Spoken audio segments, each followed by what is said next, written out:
Hello, everyone. Welcome to SAP Industries Live, Leading with Innovation, an ongoing series exploring how more than 20 industries are adapting and transforming in the wake of extraordinary changes.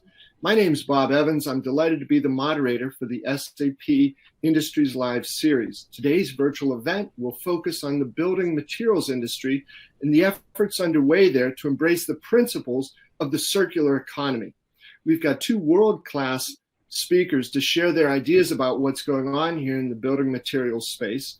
From the industry side, Eva Carranza is leader of the circular economy team at LafargeHolcim, one of the world leaders in building materials and solutions. And from SAP, Ursula Gruen is global lead for the building materials industry. And of course, you, the audience, are also a participant in this conversation. We hope you'll use the chat feature on your screens to share your questions and comments throughout the discussion. Now, over the past 12 months, every industry has been rocked by the changes that have taken place in the world. The building materials industry is facing some unique challenges as well, and those will be the focus of today's conversation. Those include enhancing end-to-end visibility to create more opportunities to reduce and reuse, deploying modern technologies to help turn the promise of the circular economy into reality, demonstrating that the circular economy approaches can create new revenue streams and growth opportunities, and establishing new, more open and more collaborative cultures across value chains. So Eva, as an industry leader here, and also as the head of the circular economy team at LafargeHolcim, you've got a unique perspective to understand what's going on, not only across the industry, but also with this sort of the phenomenon of the circular economy. Could you tell us a little bit, to get us started, how do you define the circular economy? So, hi, Bob.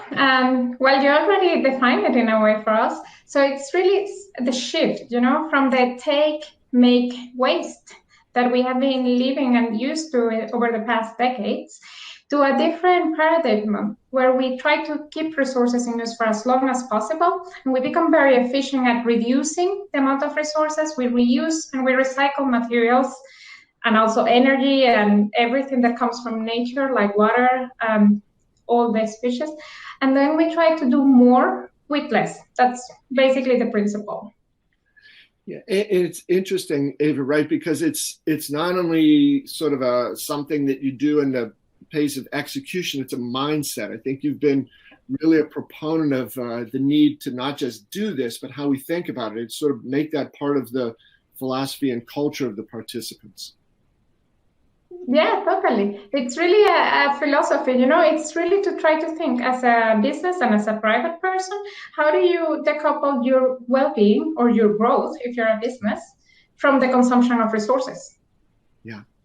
And when I look at it from a technology point, I think that it's really a concept of how you behave and how you act. And technology can enable you to implement that in your business. But first of all, you need to have the thought and the mindset of doing it. Yeah, and Ursula, like Eva, you get to sit in a unique spot here, right? Because you get to talk with lots of people, stakeholders up and down the value chain here in the building materials industry. So I'm just curious to hear your thoughts on, as everybody involved here, there's multiple good outcomes that come out of this, right? There's business outcomes, there's less waste, there's more innovation, and there's a chance for the companies involved to do things that they haven't been able to do before. So what do you hear, Ursula, as top of mind issues as you talk to folks across the industry? I really see it as a topic that is on the top of the mind of the industry. That's the first thing. I haven't had contact with a company in the last 2-3 years that haven't had it on their agenda. And it really depends on where are we in the respect of the supply chain of building material. When we are more on the resource-oriented side, of course, it's a different game than when you're on the side where we are rather in the area of, say, nearly consumer-ready products. So when we have a cement company that put it bluntly, digs stuff out of the ground and creates with a lot of energy, creates something out of it. It's a different story than we talk about a company that creates faucets and is selling maybe directly to end consumers. They maybe have more an idea about how can we make this product itself being recyclable. How can we define it and have the whole concept behind it in a way that we can replace bits and pieces of it, that it can be reused as long as possible, and that we know about the material that is used in there, so that when it's not in use anymore, we know how to recycle it. And this is a different challenge than when we look at other material like what Eva's company is producing. I mean, the challenge there is certainly a different one, but it's on top of mind of all of the players in the industry, really. Yeah, totally. And I agree with you, Ursula. I mean, technology has a big role to play on all the aspects, you know. Also for us, that we're a little bit like maybe at the very beginning of the value chain on building materials and the whole built environment, we still have focus areas where we see technology playing a very big role. So, you know, the first thing is like how we give value to waste. And already there, we need technology to understand what is the best setup so that we can optimize the use of virgin material or natural materials that we have. Now, how do we phase out fossil fuels in our production? And when we talk about waste, I mean, in Germany, 60% of the waste is coming from buildings. I mean, it's not only buildings that are taken down, but it's also, of course, the soil that is taken out of the ground to make a new building. But all of that adds up to 60% of the waste. I mean, if we don't use that, as you said, if we don't find a way to use it, it'll be tricky, right? I mean, what do we do with it? Even the language that you use there, you know, how do we, you know, sort of create or showcase the value of waste, right? It's just an entirely different way of looking at it. Exactly. And I mean, you already gave a little bit of the magnitude of the issue that we have, at least in our industry sector, Ursula. There is like, you know, if you look at Earth and what it's being extracted yearly, there are estimates that suggest that around 100 billion tons of materials are extracted yearly from Earth. And now, like, roughly 40% of that is being used for housing and infrastructure. So it's a huge, I would say, opportunity that we have as a sector to really do something with it, given that when population and urbanization are expecting to grow, we still have these numbers expected to almost double by 2060. So if we change, even if we change on a particular way each part of the value chain, the impact that we will have on nature and also ultimately on the sustainability and profits of our industry are significant. Absolutely. I mean, that's what I see with this magnitude it has. I mean, when we did the prep, I mean, we talked about it. Is it around tree hugging? Or is there a real business value in it? And I mean, when we look at those amounts, it can definitely be much more than tree hugging. I mean, if we can change just a little bit there and just gain a little bit of value out of it, this is already going to big amounts then in the end. Yeah, and Ursula and Eva, I think you've each touched on this, but we had a question from Folkert in the audience. What are some other examples of what companies are doing to move toward a circular economy? As said, when I look at the industry, that I mean, I get to see a lot of different companies in the building materials industry, really from the start, aggregate, cement, to the consumer-like products. I see that there is an amount of networking also going on. That you see that the thing that is a waste for me may be a good input material for you. So there is this networking going on, be it in a geographical space or be it along the supply chain or the manufacturers among themselves. There is an example of waste material that comes out of the production process in metal production. Could that be used as an input material to create bricks? So there is a lot of innovation also going on where companies really look into how can I turn something from waste into a resource. Yeah, not only that, because also not only turning that waste into a resource, which is really a focus area now, because we have been doing things that are generating waste on the first place since a couple of decades, but also looking forward, like how do you then don't have any waste even when you are building, let's say, or how do you then build with less, there is a lot of initiatives that we have now on how do you really try to build more or better infrastructure or better buildings that are using less materials. Maybe 3D printing, it's part of it. It's kind of like a modular construction. Modular construction, that's key. Also like what is there, modular construction will be perfect to, be able to preserve that and then just change it a little bit to serve a completely different utility than what you needed at the beginning. And then how to retrofit also what it's already built in many of our markets. This is really the key aspect. So how do you avoid that the buildings are demolished or becoming waste in the first place? Yeah. Ursula and Eva, we had another question from the audience. Technology and building material itself requires some investment and changes in the existing infrastructure. Are there any studies conducted that support such transformation on a large scale? Good one. Eva, do you have an answer? So there are several studies that I have come across with. There is from the academia studies. There is also a lot, BIM has been around for many decades now, and this is one of the technologies that would enable a more circular design. There is also a lot of information that has been gathered by several cities. So we have cities that are very upfront into the thinking and that are even using this as a way of their public tendering process. So they have already developed these studies on what kind of technologies would help and then how could it play a role. And now I think we need to go more into having the flagship projects to showcase these technologies.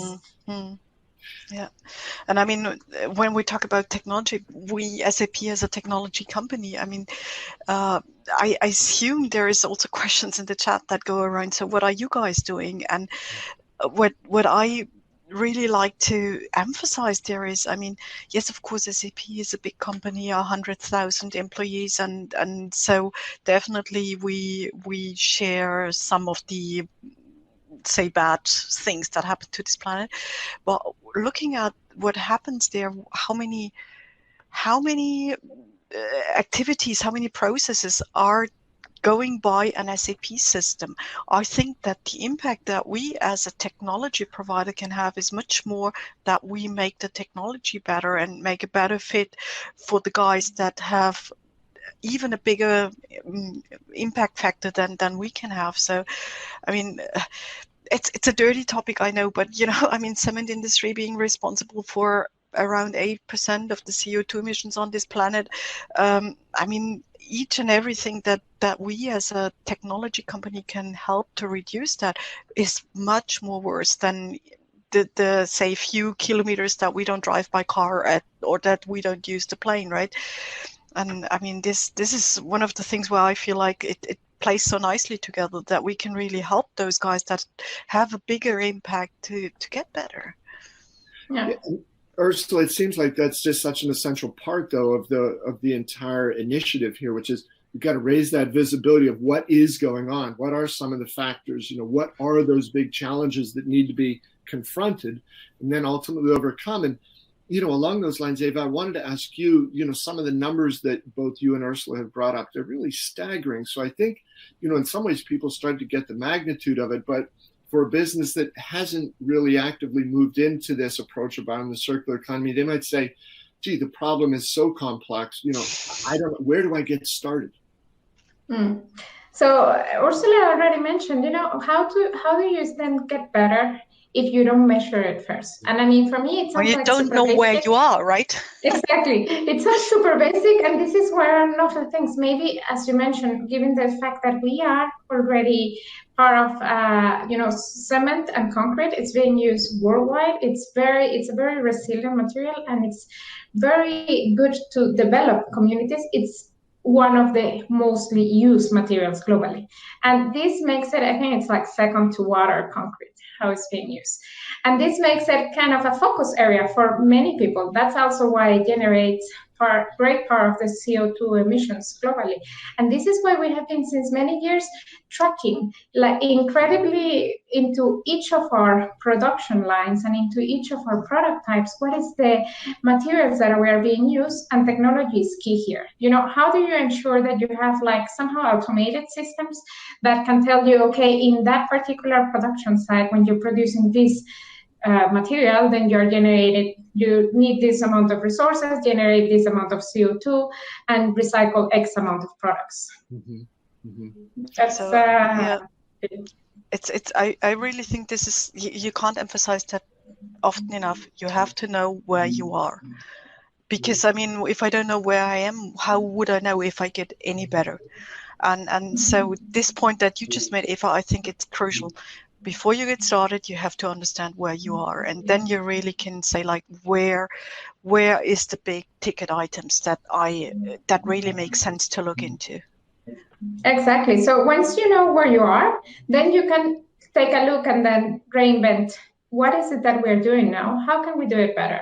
And this is something that it's really on top of our mind now. So how do we then make sure that, that we take back our products?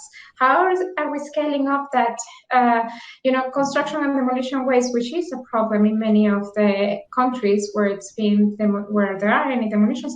How are we able to make new products from it? So after you know where you are, then you can find the hotspots and then see, okay, this is where we are already fairly good. And I would say, you have all the value chain to look at.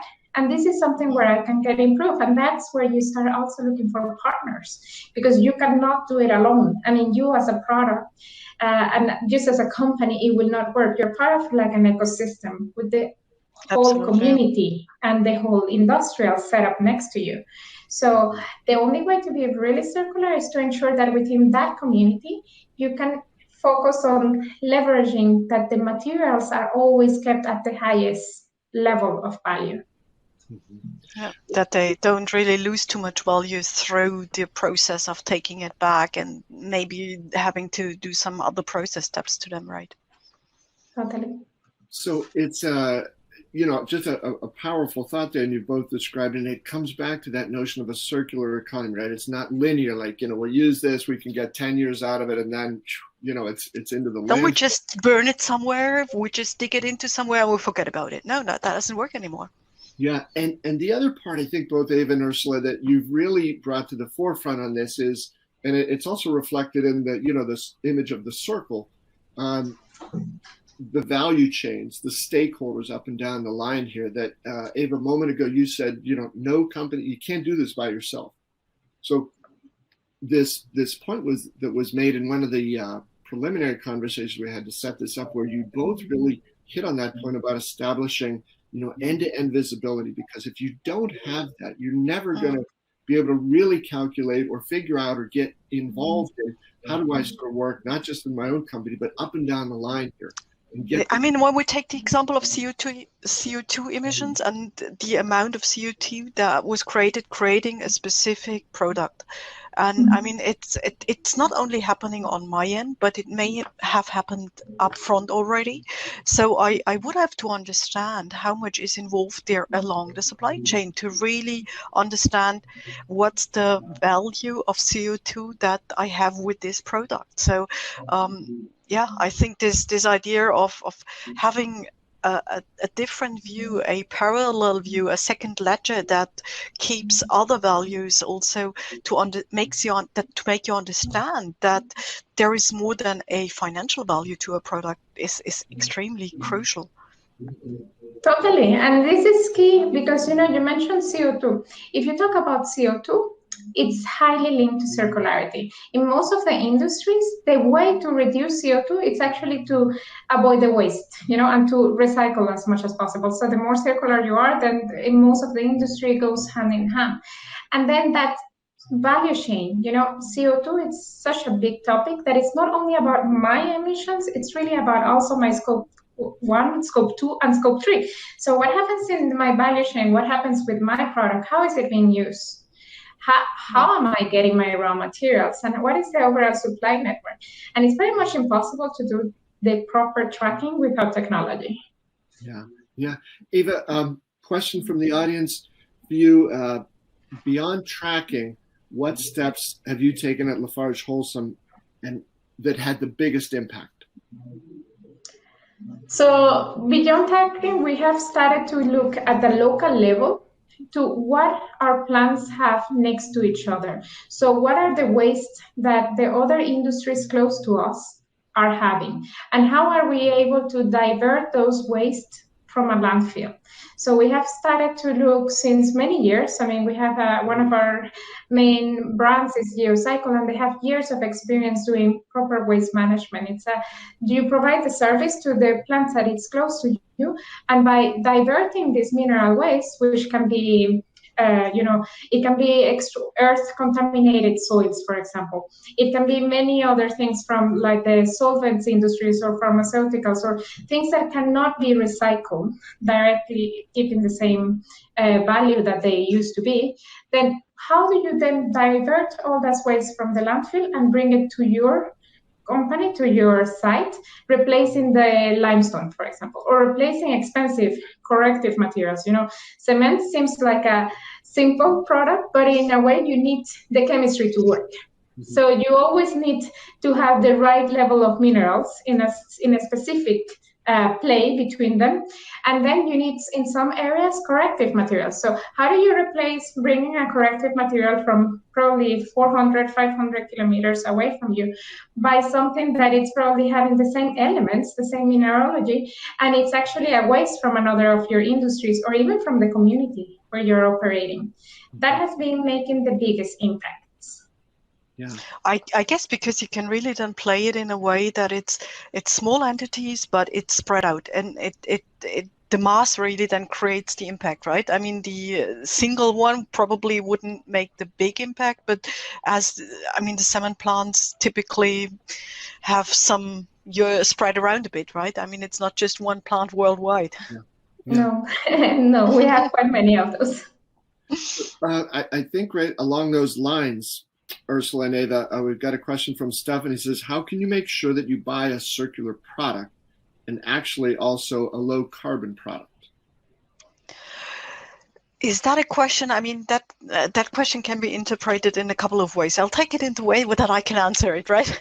So, I mean, there is technologies that can be used to really kind of like give it a certificate so that you can be sure it's not something that someone is cheating and just putting a label on it. There can be blockchain, for example, can be one of the technologies to keep track of that and really make sure that the information that is then provided is really a reflection of what has actually happened.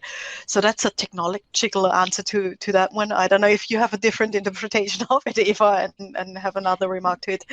No, so I fully agree with you. So technology can play a big role. However, that also depends on how advanced that given industry is.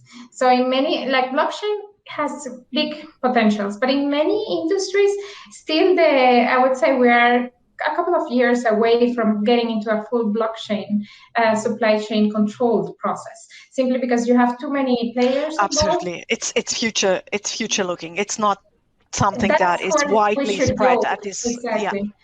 Yeah. But what we are also then starting from, it's to actually have like just transparency. Let's have transparency even between industry standards, even between inside your own industry, I mean, inside your own company even. So let's be transparent to our customers and let them choose. So what you can do is, as a company, be having like a extended producer responsibility and take it seriously, and then say like, you know what, I'm having this range of products and I am able to offer to you X, Y, and Z, and each of them has different properties in terms of recycled material that they have, in terms of the possibility of reusing them again, and also in terms of how much is their CO2 impact. And I would say more and more companies are beginning to understand the most information that you provide customers, the better you help them actually make that shift. And if you can make the customers actually understand how to shift to a lower CO2 or high circularity product, then you as a company have already achieved your main goal, that is make business with a circular mindset. Mm-hmm. You know, Ava, it's interesting there, right? You know, part of what you're describing reflects a macro change over the last, I don't know, 10, 15, 20 years. But for a long time, remember, you know, there was that slogan, you know, information is power. And so there were a lot of sellers that would try to say, well, if I hold the information and don't share it, then I get more power.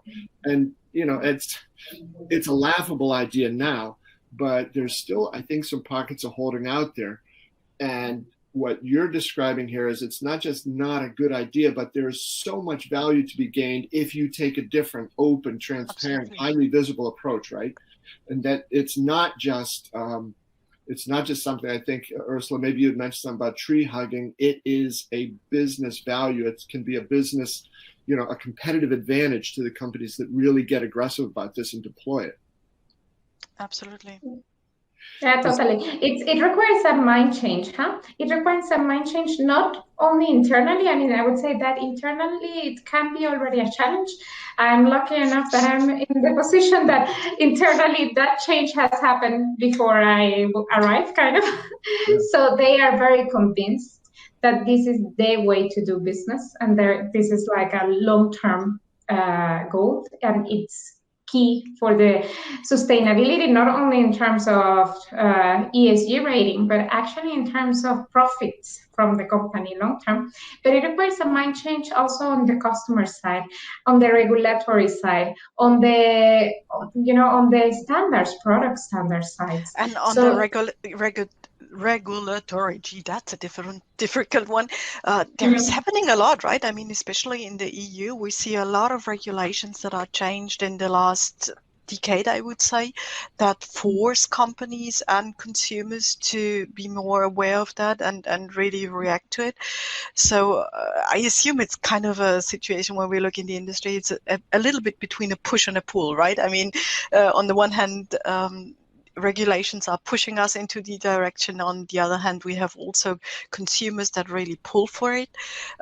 Also there, if I see, when I talk to companies there, they say, especially the governmental projects. And I know in Switzerland, you mentioned that there is a rule that so many % of recycled material has to be used. So that's why I say it's push and pull. And so I think we can, as building materials manufacturers, we really can, have a good opportunity to develop in that area, because on the one hand we have to, and on the other people want us to do it, right? Exactly. Yeah. It's key, and that pull and push. It's a little bit challenging because every market it's very local. I mean, that's the difference. That circular economy can enable a low carbon world, but it's not like global warming, that it's a global issue. It's really local, and that's where you need to really play with the standard, with the local authorities, with what you have internally and externally just next to you. Yeah. Ava, along those lines, and I know you've touched on some of this, but there was a specific question I wanted to ask, because it's clear you're very passionate about the potential for the circular economy, but you're also a very clear-headed, business-focused leader. So how can you fuse those two perspectives to drive the best possible outcomes? So I would say the key aspect is to understand what do the customer value, and how can we then provide a solution to that customer and give that value to the customer. So we've been having a different set of initiatives, and as I mentioned before, one of the things that we started with was to understand what do we have next to us, and how do we then replace expensive and very valuable natural resources by things that were someone else's problem or someone else's waste. And this seems like a trivial and self-understanding, but in some areas, it's in some markets and some places globally, it's not yet perceived as someone else's waste can be a treasure for you. And as a company, if you start to do this in a proper way, what you do is that you are reducing your costs, because you are pretty much either enhancing the lifetime of your reserves, or even replacing expensive correctives that you might need to use, replacing expensive materials that you might need to buy from someone else. And then you're also generating profits, because in some cases, you can then buy a product from someone that is someone's waste, so they wouldn't even need to pay you in some cases for this. Mm-hmm. Mm-hmm. And you can also then give another solution to the customer. So we have several products that are really circular, that, we have cements that come from what it was concrete. And basically you reuse it. And for many customers, if you look at the very advanced customers, they are already thinking this way. They're already aware of the issue, and they're already very, I would say, forward-looking. And they're already having this. We have, in every of our business lines, we have specific products that are circular leaders, which are the products that we want to scale up. So it's generating significant amount of profits for us as a company. And if we can make the shift that they will be like the mainstream, then you can become more circular, used by your customers. Right. And Ursula, there's clearly you've both identified some great examples of the magnitude of this challenge, but also the benefits from doing it the right way. And wonder, Ursula, could you talk a little bit about the role that technology is able to play in helping companies understand how they best move forward and become, a full participant in this circular economy? Yes, I'd love to dig into that. The point is, you really, as a company, you have to really implement the principles of circular economy before you think about any technology. So, I mean, we could provide whatever solution. It's similar to BIM, building information modeling. It's a concept. And once you have digested the concept and you have the idea of how you want to do it, then it makes sense to look into technology. Let's take, for example, product lifecycle management, a solution that SAP has in the portfolio for ages. It can, of course, be used to define and develop a product in a more circular fashion, but it will not do it for you. You really have to digest the concept of circular economy and how you want to implement it, and then you can bring it to the technology and say, so how can I use the technology to do it? Quality management. I mean, if I said everything that's not waste is reducing CO2 emissions, and by that is already a gain for circular economy principles and targets. So if you use quality management, that is around 4 decades. If you use that in the right way to reduce your quality, your waste that comes through faulty quality, it's a big thing. But technology is really then the enabler of an initiative that you have in your business, where you say, my business, I want my business to be circular, and I want to apply those principles. I hope I'm not saying something wrong there, Eva, but isn't that the way you do it? I mean, isn't that that you start with saying... So I can tell you, for us, technology is really key. We started this journey many years ago. Now we can trace very well what comes in, what is within the production, what goes out. Now we're going in the next step, understanding, okay, from our, let's say, circular products that have X percentage lower CO2, how are we able then to supply the right value to the customer? In which markets am I able to sell it? How is the best optimization? Technology can help us also to do, it might sound silly, but like predictive maintenance, so that we have lower cycle times, so that we are more efficient on the energy. The less energy that we consume, the less fossil fuels we will need, the better process optimized, so the better product at the end of the day. So all of these things that are within like a very technical part has been very well understood. Now we are trying to move more towards like more the customer facing, more the down the value chain. How is technology maybe also helping us understand in 40, 50 years from now what that wall is? What does it have, the wall, and how can I reuse that wall? You mentioned modular construction.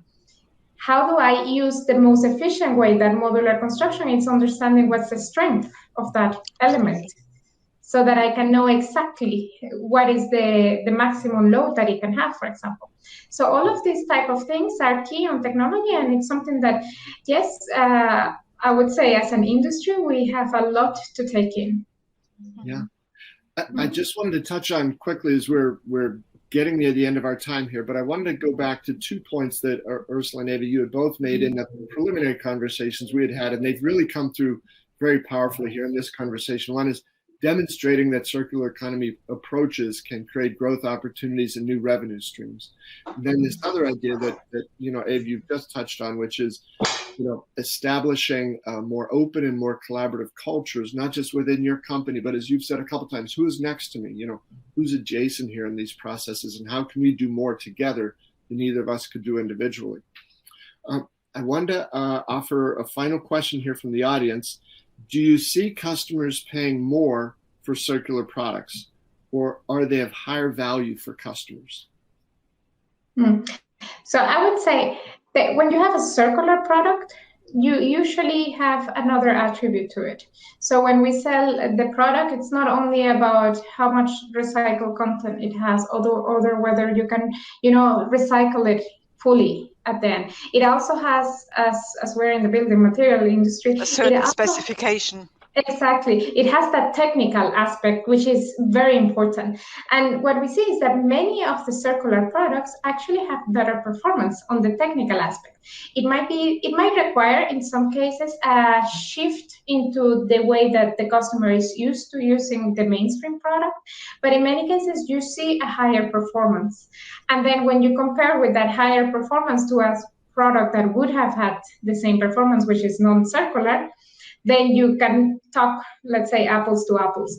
In many cases, the customer is not willing to pay more simply by the fact of being circular or low CO2. But it is willing to understand the additional value added to it, which is a great advantage, because what you sell is a value to the customer. You move away from selling, use the cubic meter of concrete or the tonnage of cement.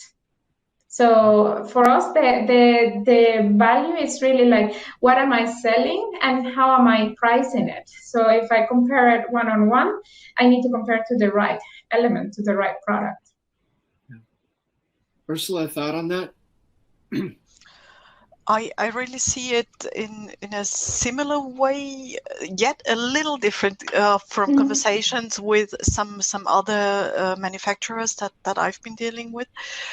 It really seems to depend for them on the market they are in. And in some markets, it seems to be something where it's part then of the RFP that they say it has to fulfill a certain standard when it comes to, say, environmental friendliness. And so then there is a different price tag to that accepted. But then it's something where sometimes it's say flag store projects sometimes that require that. And but what I see there is really depends on the market. It depends on the project. In general, I agree. It's more the technical specification that is required, and that then adds the value. Okay. No, but I fully agree with you, Ursula. The value there, it has to come from what the customer will need and will value it. You said, like, in many markets, we are not yet at the maturity level where the customer wants to pay more only by being low CO2 and circular. But it is obviously an additional value that all of our customers are starting to understand and grasp the concept. I'd like to offer each of you a chance for a final thought. Ursula, then Eva, please. Final thought. Gee, that you got me by surprise now. Is it already done? No, I really, what I see is the main point that I want to bring across, that SAP as a technology provider, I see our role really as enabling our customers to get better. Because if we want to make an impact, and I mean the slogan of SAP, make the world run better, I feel it, I take it serious, then this is what we can do. We can help our customers run better, because that really has an impact.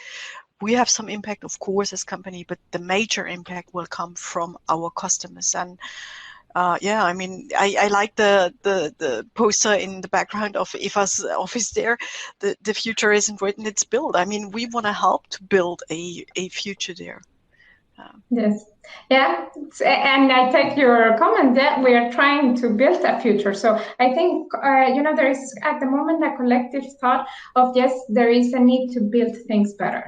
And this is one of the things that really makes me proud of the way we're doing things, is that we have been looking into how to make things better for quite many years. And we have been doing this as part of our business, really. So last year, even through COVID times, we recycled 46 million tons of waste into new products.